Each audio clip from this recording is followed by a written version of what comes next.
Si Mama Precious, isang site manager secretary sa Qatar. Yung mother po namin, from Hong Kong po, 4 years na po namin siyang hindi nakakasama. Ang anak ko po ay isang factory worker sa Taiwan. Kahit pagod na siya, kami pa rin yung iniisip niya. Masaya ang Pasko para sa amin ngayon kasi andito na siya.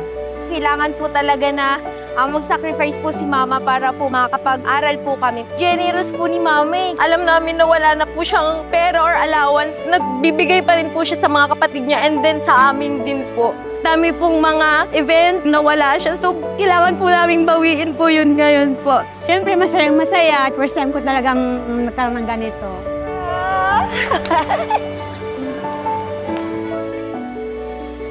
Sobrang mapagbigay po ni Mama. Sobrang thankful ako na siya yung naging mama namin. Tsaka ngayon umuwi siya ngayong Pasko.